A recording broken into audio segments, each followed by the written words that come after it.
하나님 아버지, 오늘도 하나님의 사랑하는 자녀들, 우리 하나님을 만나기 위해서 이 자리에 모였습니다.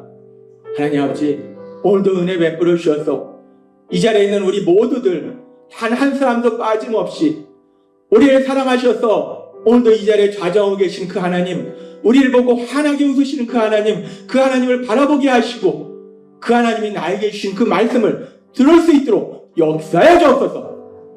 오늘 이 예배가 그저 이 자리에 앉았다가 하는 예배가 아니라 날 사랑하신 하나님을 만나고 그 하나님이 주신 그 한없는 은혜를 받아가는 기쁨의 예배가 될 수 있도록 역사해 주옵소서. 예수님의 이름으로 간절히 기도드리옵나이다. 아멘. 오늘 이 시간 하나님께서 우리에게 주시는 말씀은 요한일서 4장 19절의 말씀입니다. 요한일서 4장 19절의 말씀 우리가 함께 읽도록 하겠습니다. 시작. 우리가 사랑함은 그가 먼저 우리를 사랑하셨습니다. 아멘. 오늘도 이 시간 우리를 사랑하신 하나님 우리에게 말씀하실 때 예배 시간마다 우리 입술을 통해서 선포하게 하신 말씀 빌립보서 4장 13절 말씀 힘차게 선포하는 시간 갖도록 하겠습니다. 빌립보서 4장 13절 말씀 내게 능력 주시는 나의 주님 안에 내가 모든 것을 할 수 있느니라. 아멘. 요즘처럼 모든 것이 불확실한 이 세상 속에서 모든 것이 빠르게 급변한 이 세상 속에서 하나님의 말씀, 이 말씀이 너무나 우리에게 힘이 됩니다. 모든 것이 불확실해서 이렇게 변할 수도 이렇게 변할 수도 있어도 대응할 수가 없어요. 그러나 전능하신 하나님은 모든 것을 아시고 모든 것을 하실 수 있기 때문에 그 하나님이 우리와 함께 하시면 우리가 세상을 살아갈 때 세상이 아무리 막 요동쳐도 모든 것을 할 수 있는 능력자로 신나게 이 땅을 살아가게 될 걸 믿습니다. 하나님께서 우리 예수님의 십자가 보혈을 통해서 우리를 죄에서 구원하시는 그 놀라운 역사를 행하셨고 이제 그 하나님은 우리를 구원하셨을 뿐만 아니라 계속해서 우리 삶 속에서 새 일을 행하시는데 그 역사가 무엇인가? 하나님께서 우리에게 말씀해 주신 것처럼 구원받은 우리들이 이제 하나님의 아들이신 우리 예수님, 그 예수님을 닮은 사람으로 변화되도록 하는 그 역사를 계속 행하신다는 거예요.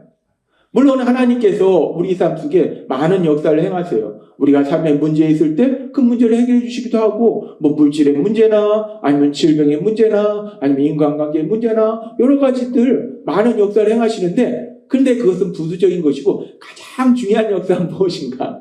우리는 그 작은 부수적인 것들을 가지고 막 엄청나게 생각하는데 그건 작은 것들이고 진짜 중요한 건 뭔가?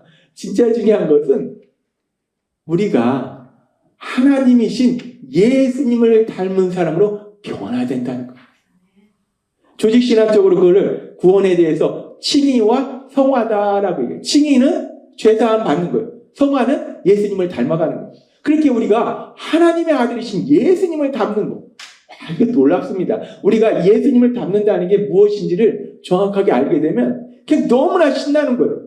근데 사실 우리가 연약해서 예수님을 닮는다는 거에 대해서 명확하게 알지 못하니까 단순히 돈이 많고 뭐 하는 일이 잘 되고 그것이 아니라 더 중요한 예수님을 닮는 그 일을 하고 계신데 그러면서 예수님을 닮는다는 것이 무엇인가? 하나님께서 말씀하실 때 여러 가지 관점에서 생각할 수 있는데 하나님이 요즘 말씀하시는 건 세 번째로 예수님이 하나님이시니까 신이에요. 그 신의 성품, 하나님 신, 예수님의 성품. 그 예수님의 성품이 무엇인가? 여러 가지가 있을 수 있는데 가장 중요한 게 사랑이라는 거예요. 그래서 그 예수님의 성품, 사랑의 성품을 닮은 사람으로 변화되도록 하시는 거, 그 역사를 이루신다는 거예요. 이 사랑의 성품을 닮는다는 것이 무엇인가? 하나님이 지난주에 우리에게 말씀하셨지만 사람들은 누구나 연약하다는 거예요. 그런데 그 연약함에 대해서 판단해서 비판하고 정죄하고 질책하고 조롱하는 것이 아니라 사람들은 다 연약한데 그럼에도 불구하고 잘했냐 잘못했냐 옳으냐 그르냐 세상은 맨날 한 게 그거예요. 옳으냐 그르냐 너는 틀리고 나는 맞고 네가 잘했냐 너는 못했고 나는 잘했고 맨날 너는 능력이 있고 나는 능력이 있고 너는 능력이 없고 맨날 이런 것만 따져. 근데 그런 걸 따지는 것이 아니라 사람은 다 연약하다는 거예요. 그 연약함을 인정하고 있는 그들의 모습을 인정하고 받아주는 거. 그것이 사랑의 삶을 사는 거다라고 말씀하셨어요. 그래서 우리가 이제 예수님의 성품을 닮아서 그렇게 연약함을 판단하지 않고 어리석고 미련할지라도 그리고 실수하고 잘못할지라도 때는 능력이 없을지라도 더 나아가서 연약하니까 어떤 일이 벌어지냐면 그 사람이 연약하니까 내 마음에 이 상처를 준다는 거예요. 사람이 연약하니까 마음에 상처를 줍니다.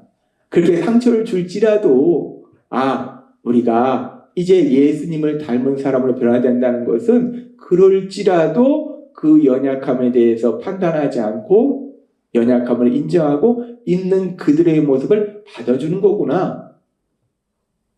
어렵지 않아요.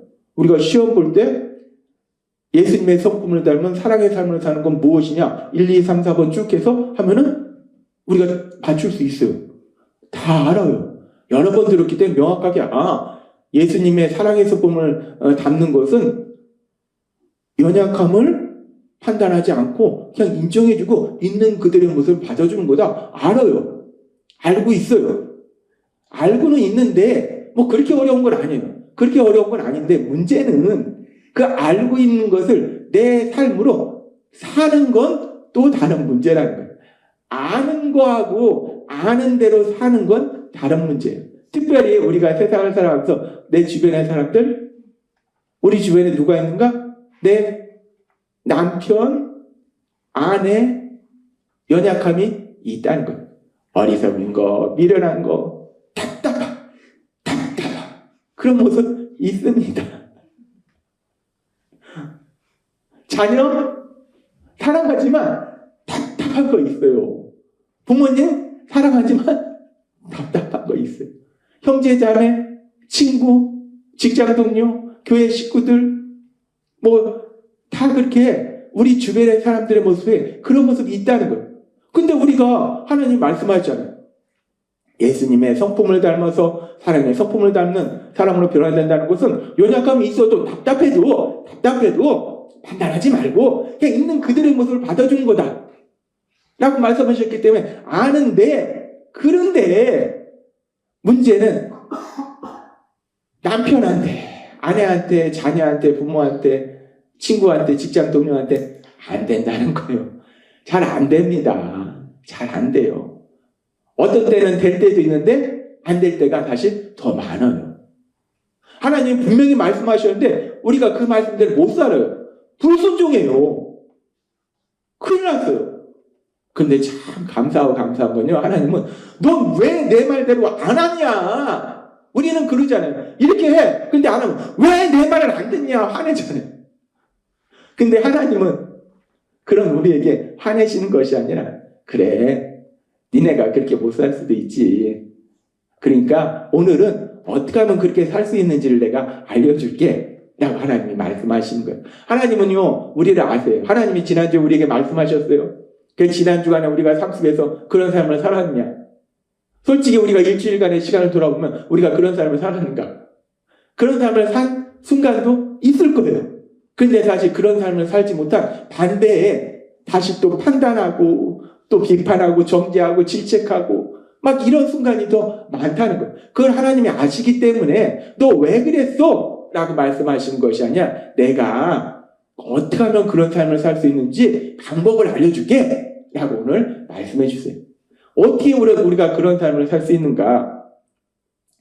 우리가 세상을 살아갈 때 우리가 만나는 사람들이 나를 사랑해서 나에게 위로가 되고 힘이 되는 그런 사랑의 선한 말만 하고 행동만 하면 얼마나 우리가 세상을 살아가는 게 기쁘고 행복하겠어요. 이 사람을 만나도 날 사랑해서 껴안아주고 날 칭찬하고 격려하고 위로하고 막 힘이 되는 얘기해주고 이 사람을 만나도 날 보면 싱글싱글 웃고 제가 미국에 가서 참 우리나라 문화하고 다른 것이 우리는 길 가다 사람들 보면 이렇게 눈을 피하고 이렇게 가는데 그 사람들은 그냥 얼굴만 마주치면 눈만 마주치면 하이하이 하는데 처음에는 참 그게 어색했어요. 그냥 눈만 마주치면 하야 웃으면서 그렇게 하는데 참 어색했는데 그렇게 미국 사람들이 이렇게 밝게 맞아주시지 사람들 만나면 사람들이 다 날 만나면 웃으면서 막 사랑하면서 좋은 말만 해주면 참 얼마나 행복하겠어요. 날마다 행복하죠. 우리가 여기 가도 행복하고 저기 가도 행복한데 그런데 우리가 매일을 살아보지만 그러냐는 거예요. 안 그렇다는 거예요. 아무 이유 없이 나를 괴롭히는 사람들이 있다는 거예요. 어떤 사람은 의도적으로 나에게 상처 주는 사람 있습니다. 악한 사람이 있어요. 세상을 보면은 의도적으로 그렇게 다른 사람에게 상처 주는 사람이 있습니다. 거기에서 어떤 쾌감을 느끼는 것 같아요. 다른 사람을 조롱하고 비판하고 정죄하고 그걸 통해서 자기의 뭔가 우월감을 느끼는 것 같아요. 그런 사람들이 있습니다. 그리고 어떤 사람은 의도하지 않았는데 또 우리에게 마음의 상처를 주는 경우도 있어요. 그리고 어떤 경우는요. 그 사람은 진짜 나를 사랑하는데 무지하게 사랑하는데 내가 오해해서 상처받는 경우도 있어요. 근데 살다 보면 사실 그런 경우가 많이 있어요. 내가 오해해서 괜히 나 혼자 오해해서 상처받는 경우가 있어요. 아무튼 그렇게 우리가 세상을 살다 보면 마음의 상처를 받는다는 거예요. 우리 마음이 부서진다는 거예요. 근데 우리가 마음의 상처를 받는 것이 왜 심각한 문제인가? 우리 속담에 시집살이 당해본 시어머니가 시집살이를 시킨다는 말이 있어요. 저는 그게 이해가 안 갔어요. 아니 자기가 고통을 당해봤는데 왜 시집살이를 시킬까? 이해가 안 갔어요. 근데 예수님을 믿고 하나님이 저한테 그 말씀들을 주시니까 이해가 됐어요. 아 그렇구나. 시집살이를 당했기 때문에 내가 고통을 받았기 때문에 시집살이를 안 시킬 것 같은데 문제는 시집살이를 당했어요. 마음의 상처가 커요. 마음의 상처가 크면 어떤 문제가 벌어지는가? 마음의 상처가 클 때 어떤 문제가 벌어지는지 하나님이 아주 쉽게 우리에게 전에 설명해 주셨어요. 간단한 그림을 통해서 그림 하나 보겠습니다. 깨어진 유리컵. 깨어진 유리컵에 물이 담겨 있는데 시간이 지나면 깨어진 틈으로 물이 다 새어나오는 거예요. 마찬가지로 우리 마음은 사실 유리컵보다 더 연약합니다. 더 조심조심 다뤄야 돼요. 근데 그런 연약한 우리 마음을 막 상처를 주니까 막 해머로 때려버리니까 우리 마음이 금이 가고 깨지는 거예요. 그러니까 우리 마음이 금이 가고 깨지니까 우리 마음에 뭐가 있냐면 사랑이 있는데 그 사랑이 다 줄줄줄 새나가는 거예요. 사랑이 다 줄줄줄 새나가니까 그 텅 빈 마음에 뭐가 있는가? 부정적인 감정들, 분노, 미움만 있다. 그러니까 시집살이를 심하게 당한 시어머니가 상처로 인해서 사랑이 다 빠져나가니까 자신도 모르게 그렇게 또 시집살이를 시키는 그런 일들도 있더라는 거예요. 그렇게 우리가 상처를 받으면 우리 마음에 분노와 미움밖에 없는데 그런데 문제는 우리는 누구나 세상을 살다 보면 상처를 받는다는 거예요. 다 상처를 받아요. 이 사람을 통해서 상처받고 저 사람을 통해서 상처받고 그렇게 상처받아서 마음이 부서져서 마음에 있는 사랑이 다 쏟아져 나가는데 어떻게 우리가 예수님의 사랑의 성품을 닮아서 사랑의 사람으로 변화될 수 있는가? 도저히 불가능하지 않은가? 근데 이 불가능한 일이 가능한 일이 될 수 있는 놀라운 비밀에 대해서도 하나님이 전에 말씀해 주셨어요. 다음 그림 보도록 하겠습니다. 똑같이 깨진 유리컵인데 물이 부어지면 된다는 거예요. 마찬가지로 로마서 5장 5절은 이렇게 말씀합니다. 같이 읽겠습니다. 시작. 소망이 우리를 부끄럽게 하지 아니함은 우리에게 주신 성령으로 말미암아 하나님의 사랑이 우리 마음에 부은 바 됨이니. 아멘. 똑같이 시집살이를 했다고 해서 며느리를 시집살이 시키는 것이 아니라 하나님의 사랑이 들어가면 나는 시집살이를 했는데 며느리는 사랑하는 그런 일들도 있다는 거예요. 왜? 지금 이 말씀처럼 상처로 인해서 우리 마음이 깨졌어요. 금이 갔어요. 우리 마음에 있는 사랑이 다 빠져나갔어요. 그런데 아까 우리가 본 컵의 그림처럼 계속해서 물이 부어지면 나가는 것보다 더 많은 물이 부어지면 근데 우리가 나가는 사람보다 하나님의 사랑이 더 많이 부어진다. 콸콸 부어진다. 폭포수처럼 부어진다. 그러니까 이게 빠져나가도 걱정할 게 없는 게 빠져나가는 것보다 들어오는 게 더 많으니까 점점 차오르고 어느 순간 흘러넘치고 그러니까 우리가 예수님의 사랑의 성품을 닮아서 사랑의 사람으로 변해되는 이 놀라운 기적이 일어난다는 것. 하나님은 말씀합니다. 내 의지? 내 노력? 아니요. 절대 아닙니다. 우리의 의지, 우리의 노력, 정말 별 볼 일 없는 것이 우리의 의지와 노력입니다. 의지 노력 아니고 성령님을 통해서 사랑을 계속 부어주신다는 거예요. 그러니까 어느 순간 우리가 사랑의 사람으로 변화된 놀라운 역사가 일어난다는 거예요. 그렇게 성령님을 통해서 우리 마음에 계속 사랑을 부어주시고, 근데 하나님의 역사는 여기서 끝나는 게 아니에요. 마음에 계속 사랑을 부어주시죠. 그리고서 하나님이 또 역사하시는데 어떤 역사를 하시는가? 성령님을 통해서 하시는 역사에 대해서 갈라디아서 5장 22절과 23절 이렇게 말씀합니다. 같이 읽겠습니다. 시작. 오직 성령의 열매는 사랑과 희락과 화평과 오래 참음과 자비와 양성과 충성과 온유와 절제니 이 같은 것을 금지할 법이 없느니라. 아멘. 성령의 열매. 성령의 열매라는 것이 무엇인가? 성령님, 내 안에 계신 성령님을 통해서 내 삶을 변화시키는 말씀하는 거예요. 내 안에 계신 성령님을 통해서 어떤 역사를 이루시는가? 사랑의 열매를 맺게 하신다는 거예요. 내가 사람들을 사랑하도록 하신다는 거예요. 내 안에 사랑을 부어주실 뿐만 아니라 성령님이 사랑의 열매, 사랑하도록 도와주신다는 거예요. 오래 참도록 도와주신다는 거예요. 자비하도록 도와주신다는 거예요. 온유하도록 도와주신다는 거예요. 내가 화낼 수 있는 그 상황 속에서 화를 내지 않고 그 사람을 불쌍히 여기는 온유한 모습으로 갈 수 있도록 내 의지로? 아니요. 불가능합니다. 성령님이 역사하셔서 도와주신다는 거예요. 하나님은 오늘 우리에게 중요한 말씀을 하시는데 우리가 마음에 상처를 받았어요. 우리 마음에 사랑이 다 빠져나가요. 그런데 우리가 우리 예수님의 성품을 닮은 사랑의 사람으로 변화되는 거예요. 내 의지로? 노력으로? 아니요. 성령님이 내 안에 계속해서 하나님의 사랑을 막 계속 부어주실 뿐만 아니라 내가 구체적으로 어떻게 사랑해야 되는지, 어떤 말을 해야 되고, 어떤 표정을 지어야 되고, 어떤 행동을 해야 되고, 성령님이 알려주신다는 거예요. 사랑하도록 만들어주신다는 거예요. 그럴 뿐만 아니라 여기서 끝나는 것도 아니에요. 또 무엇을 하시는가? 우리가 성경에 보면요, 성령님을 통해서 하나님께서 우리에게 영적인 은사들을 주세요. 그 부분에 대해서 고린도전서 12장 7절부터 이렇게 말씀합니다.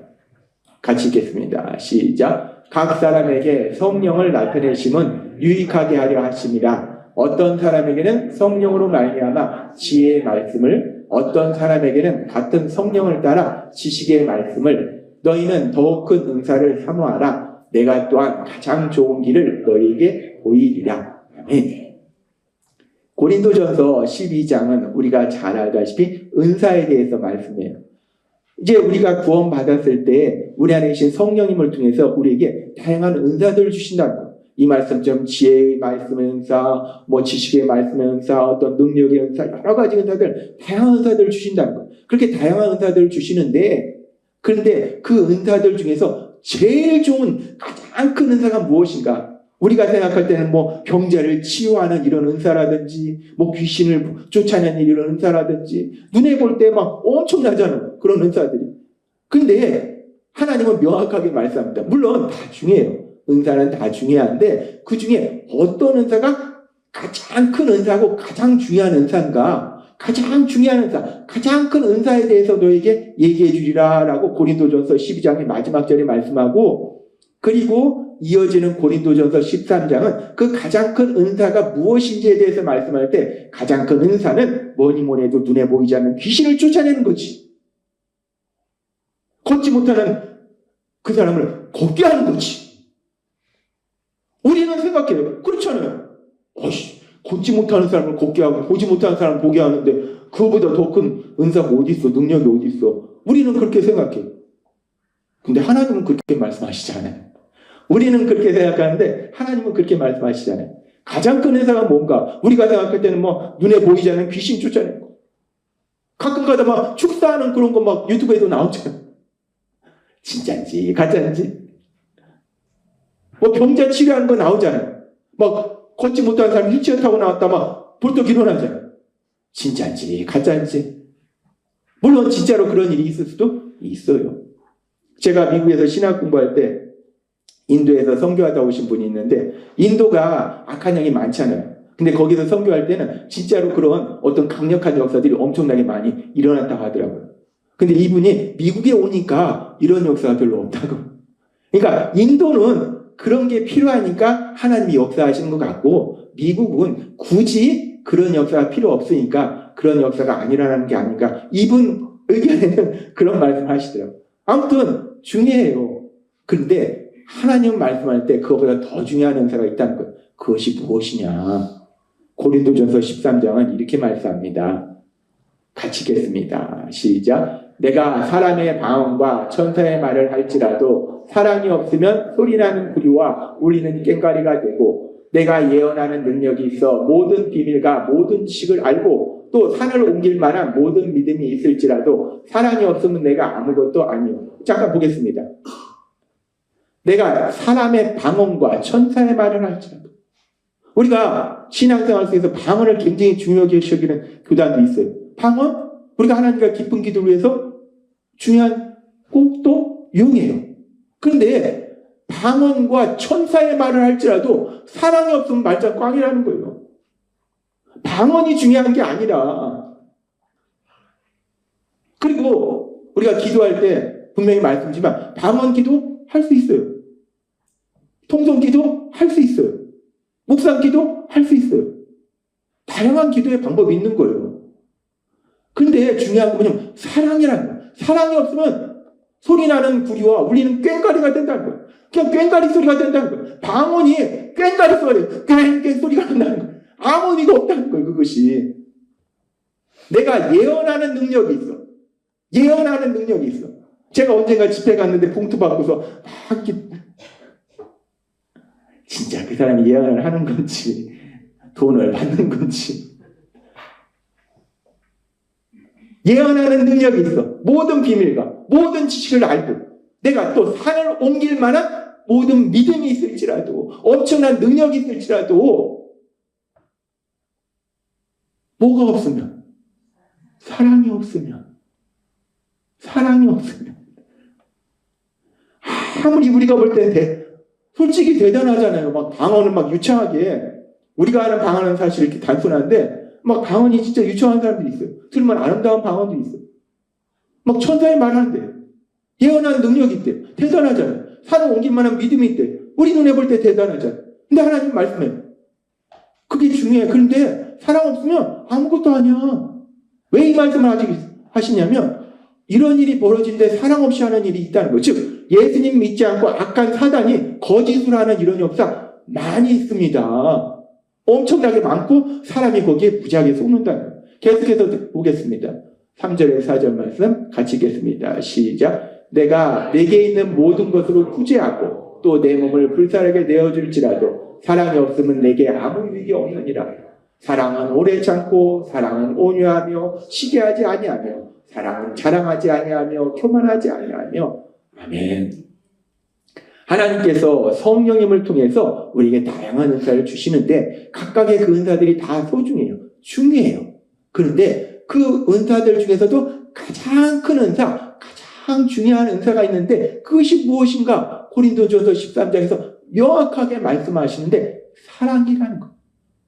사랑의 은사. 내가 병자를 치료할 수 있는 능력이 없어도, 내가 예언하는 능력이 없어도, 내가 방언할 수 있는 능력이 없어도, 내가 귀신을 쫓아낼 수 있는 능력이 없어도, 내가 사람을 사랑하는 그 능력이 있으면, 그 은사가 있으면 가장 큰 은사를 받은 거라는 거예요. 하나님이 말씀하세요. 성령님을 통해서 우리에게 다양한 은사를 주시는데 그 중에 가장 큰 은사는 사랑의 은사고, 그리고 사실 이 사랑의 은사는 하나님이 모든 예수님 믿는 모든 우리들에게 주시는 은사임을 믿습니다. 가장 큰 건 우리 모두에게 주시고 가장 큰 건 다 주시고 나머지 작은 것들은 너한테는 너는 이거 갖고 너는 이거 갖고 이거 갖고 나눠주시는 거예요. 가장 큰 건 우리 모두에게 주신 거예요. 지금 우리가 이 말씀들을 보니까 하나님께서 우리에게 성령님을 통해서 우리 마음에 사랑을 계속해서 부어주시고 성령님을 통해서 우리가 사랑할 수 있도록 도와주시고 성령님을 통해서 우리가 사랑의 은사를 받을 수 있도록 역사하신다는 거예요. 그렇게 하나님께서 우리에게 사랑할 수 있도록 만들어 주시더라는 거예요. 그래서 하나님께서 오늘 우리에게 주신 말씀이 요한일서 4장 19절의 말씀이에요. 우리가 이 말씀 같이 읽도록 하겠습니다. 시작. 우리가 사랑함은 그가 먼저 우리를 사랑하셨습니다. 아멘. 하나님은 명확하게 말씀할 때 우리가 사랑하는 것은 여기서 우리가 누구를 사랑해요? 목적어가 없어요. 여기서 우리가 사랑하는 것은 하나님을 사랑하는 것도 되고 사람들을 사랑하는 것도 돼요. 우리가 하나님을 사랑하는 거 그리고 사람들을 사랑하는 것은 그가 먼저 우리를 사랑하셨습니다. 그가 누굽니까? 하나님이라는 하나님이 먼저 우리를 사랑하셨기 때문에 그래서 우리가 사랑하는 삶을 살 수 있다라고 말씀하신다는 거예요. 내가 훌륭해서 사랑하는 삶을 사는 것이 아니라는 거예요. 하나님이 먼저 우리를 사랑하셨기 때문에 그래서 우리를 사랑하셔서 예수님의 십자가 보혈을 통해서 우리를 죄에서 구원하시고 구원받은 우리에게 성령 하나님을 주셔서 그 성령님을 통해서 우리 마음에 계속 사랑을 부어주시고 또 성령님을 통해서 사랑의 열매를 맺게 하시고 또 성령님을 통해서 사랑의 은사를 주시기 때문에 그래서 결국 우리가 예수님의 사랑의 성품을 닮은 사람으로 변화된다라고 말씀한다는 거예요. 따라서 우리가 이 말씀들을 묵상할 때 결론적으로 생각해 볼 수 있는 건 뭐냐면 우리가 사랑한다는 거는 우리가 생각할 때 내가 사랑하는 거다라고 생각할 수 있는데 엄밀하게 정확하게 우리가 얘기하면 내가 사랑하는 것이 아니라 내 안에 사랑이 없잖아요. 나는 세상을 살아가면서 마음의 상처를 많이 받아서 내 안에 있는 사랑이 다 빠져나갔잖아요. 나는 사랑할 수 없어요. 내가 사랑하는 것이 아니라 하나님께서 우리에게 주신 그 사랑을 받아서 그 사랑이 차고 넘쳐서 그 사랑을 전하는 거다라고 하는 것이 정확한 표현이라는 거예요. 우리가 사랑하는 게 아닙니다. 내가 사랑하는 게 아니에요. 내가 사랑하는 것이 아니라 하나님이 주신 그 사랑을 받아서 내가 먼저 누리고 그리고 전하는 것. 사랑한다. 우리가 사랑한다. 라는 이 말씀에는 세상 사람들이 사랑한다라고 하면 세상 사람들 자기가 사랑하는 걸 생각하는데 정확하게 이 땅을 창조하신 우리를 만드신 하나님은 성경의 말씀 통해서 명확하게 말씀할 때 우리가 사랑한다 라고 했을 때 내가 사랑하는 것이 아니라 사랑한다? 하나님이 주신 사랑을 받아서 그 사랑을 전하는 것. 이것이 사랑하는 거구나 라는 것을 오늘 말씀해 주신다는 것. 그렇다면 우리가 사랑의 삶을 산다는 것은 먼저 하나님이 주신 그 사랑을 받아야 돼요. 사랑을 받아야지. 사랑한다는 것은 내가 사랑하는 것이 아니라 받은 사랑을 전하는 건데 받은 것이 없으면 전하지도 못하는 거예요. 받은 것이 없으면 사랑하지 못하는 거예요. 그러니까 먼저 사랑을 받아야 돼요. 그런데 성경은 우리에게 놀라운 말씀을 하시는데 시편 107장 9절은 이렇게 말씀합니다. 정말 좋은 말씀입니다. 너무나 좋은 말씀이에요. 이 말씀을 너무 좋은 말씀이니까 하나님이 내가 사랑하는 김도영 목사한테만 줄게? 라고 저한테만 주신 게 아니라 하나님의 사랑하는 아들과 딸이 여러분 모두에게 주시는 하나님의 약속의 말씀을 믿습니다. 하나님이 여러분을 아들과 딸로 만들어주셨잖아요. 여러분에게 주시는 것. 여러분에게 하나님이 뭐라고 말씀하시는가? 시편 107장 9절 말씀 우리가 신나게 읽도록 하겠습니다. 시작. 그가 사모하는 영혼에게 만족을 주시며 줄인 영혼에게 좋은 것으로 채워주십니다. 아멘. 하나님은요 우리가 사모할 때 우리에게 만족을 주시는 거예요. 우리가 줄여 있을 때 영혼이 줄여 있을 때 채워주시는 거예요.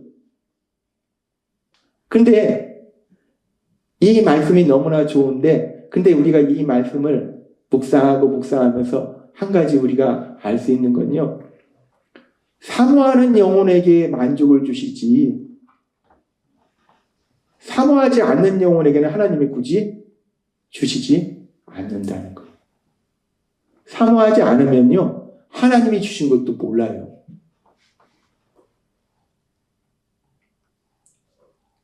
굉장히 중요한 말씀입니다. 사모하면 하나님이 만족을 주실 걸 믿습니다.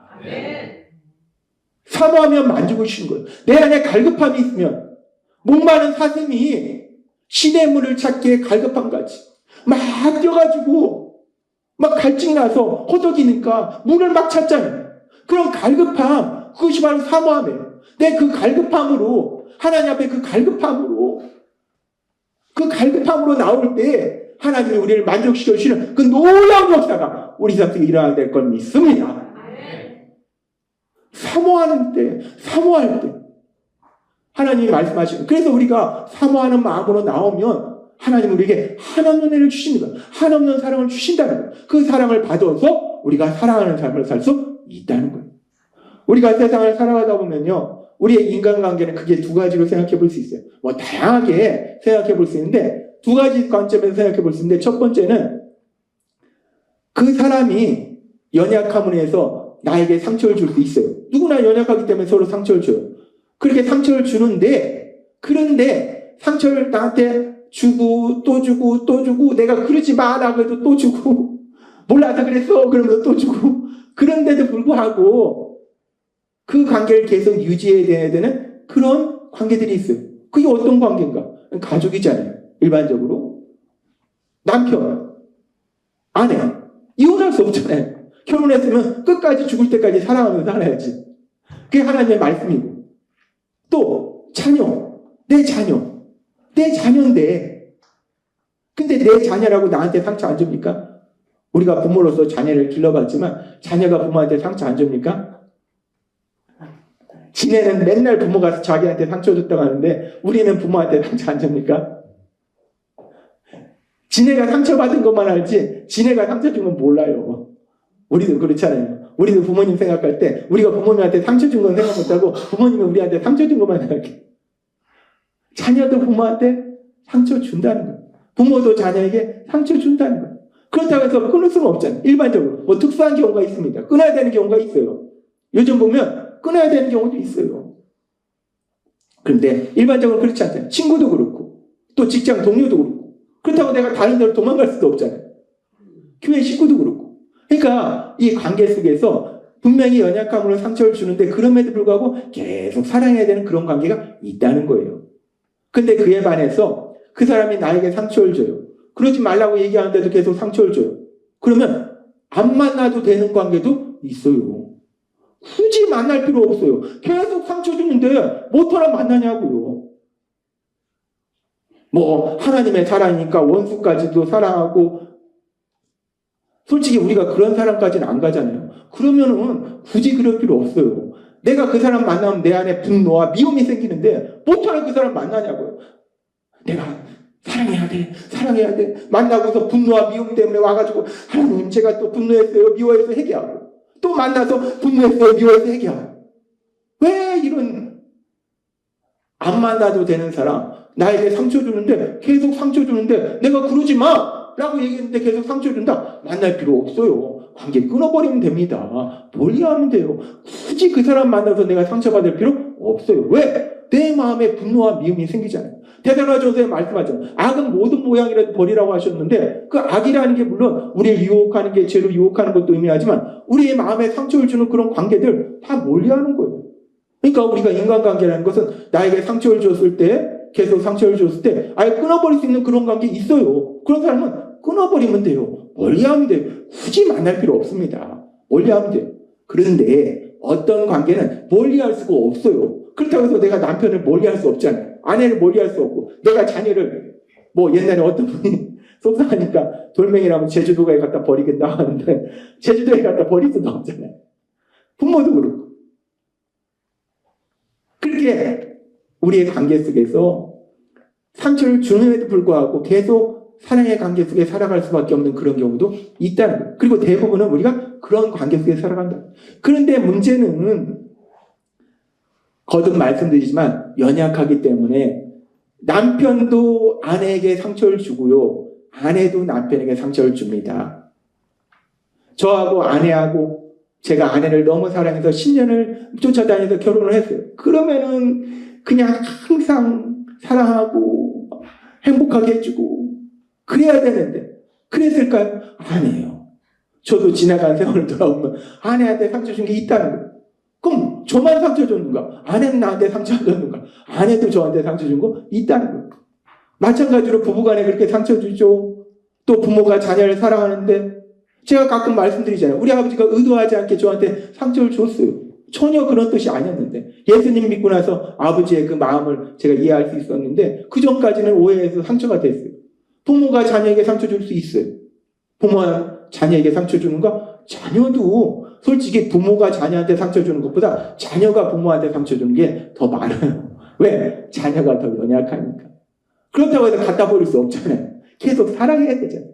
그러니까 우리가 하나님이 오늘 말씀하신 것은 저기 북한에 있는 사람이라든지 저기 요새 캄보디아 사람들이 막 범죄 집단에 그런데 그런 사람들을 사랑하라는 얘기가 아니에요. 그런 게 아니라 그 사람들은 그냥 생각할 필요도 없어요. 생각할 필요도 없이 남편, 아내, 부모, 자녀, 친구, 직장 동료, 그리고 교회 식구들 연약하기 때문에 서로 상처 주고 받는다는 거예요.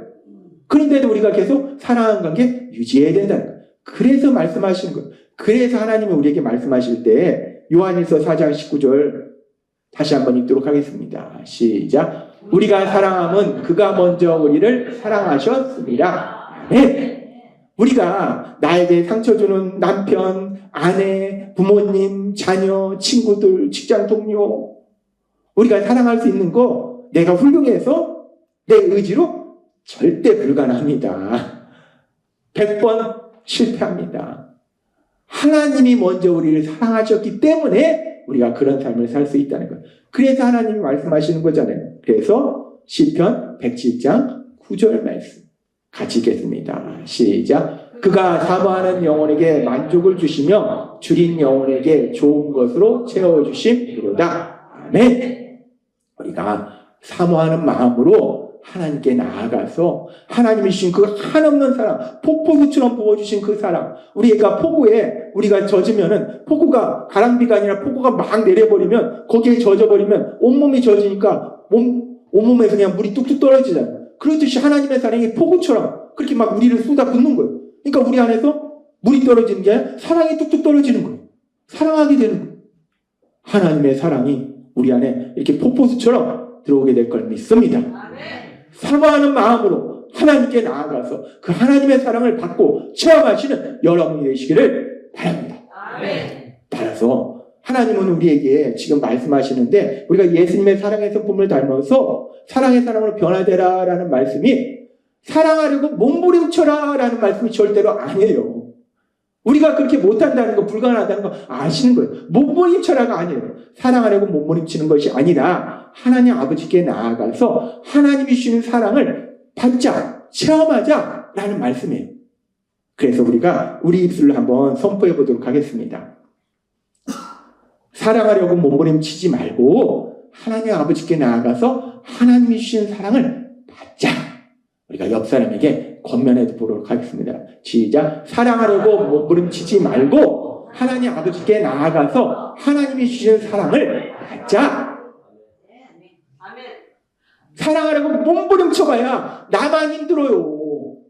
내가 남편을 사랑하려고 몸부림쳐봐야 화만 납니다. 아내를 사랑하려고 몸부림치고 부모님을 사랑하고 자녀를 사랑하고 몸부림쳐봐야 내 인생이 뭔가 허무해져요. 몸부림쳐야 할 수는 없어요. 몸부림치는 것이 아니라 하나님 아버지께 나아가서 하나님이 주신 사랑을 받으면 폭포수처럼 쏟아부어 주신 그 사랑을 받으면 자연스럽게 사랑하게 된다. 사랑하려고 몸부림치지 말고 하나님 아버지의 사랑을 깊이 체험하자. 우리가 이 말씀도 한번 옆 사람에게 권면해 보도록 하겠습니다. 시작. 사랑하려고 몸부림치지 말고 하나님 아버지의 사랑을 깊이 체험하자. 아멘. 그래서 오늘 말씀이 먼저 하나님의 사랑을 체험하자라는 말씀. 얼마나 감사합니까? 하나님은요 우리에게 너 이거 해 라고 말씀하시는 분이 아니에요. 하나님이 항상 우리에게 말씀하신 건 너 봐도 내가 주는 거 봐도. 세상에 누가 이렇게 합니까? 세상에서 이렇게 하는 사람은 단 한 사람밖에 없어요. 한 존재밖에 없어요. 어머니. 어머니들은 모든 걸 다 줘요. 저도 어머니 집에 가면 별별 거 다 줘요. 어떤 때는 이거 주고 이거 주고 하다 보면 저번에 또 장갑을 주더라고요. 뭐든지 다 줘요. 어머니들은 다 줘요. 그 하나님의 사랑이 가장 많이 표현되는 게 어머니가 어머니는 다 줘요. 근데 그 어머니보다 더 큰 사랑은 우리에게 모든 걸 주신 것이 하나님이고 하나님 우리에게 말씀하신 거예요. 해라! 라는 게 아니라 받아라. 내가 너한테 사랑을 주니까 그 사랑을 받아라. 사랑을 받아서 네 남편하고 아내하고 자녀하고 부모님하고 주변 사람들하고 사랑하면서 행복하게 살아라 라고 말씀하신다는 거예요. 오늘 주신 말씀처럼 우리가 사모하는 마음으로 하나님 아버지께 나아가서 하나님 주신 그 한없는 사랑, 폭포수처럼 주시는 그 사랑, 그 사랑을 받아서 우리 주변의 사람들, 남편, 아내, 자녀, 부모님, 친구, 직장 동료, 교회 식구들과 사랑하는 행복한 삶을 사시는 여러분이 되시길 주님의 이름으로 축원합니다. 기도하겠습니다. 하나님 아버지 감사합니다. 오늘도 주신 말씀처럼 우리가 예수님의 사랑의 성품을 닮아서 사랑의 사람으로 변화되어야 되는데 우리 의지와 노력으로는 불가능합니다. 그것을 아시기에 오늘 우리에게 주신 말씀처럼 사모하는 마음으로 우리 하나님 아버지께 나아가면 하나님이 폭포수처럼 그 사랑을 부어주심으로 인해서 우리가 사랑하는 삶을 살 수 있도록 역사하시니 감사합니다. 예수님의 이름으로 감사하며 기도드리옵나이다. 아멘.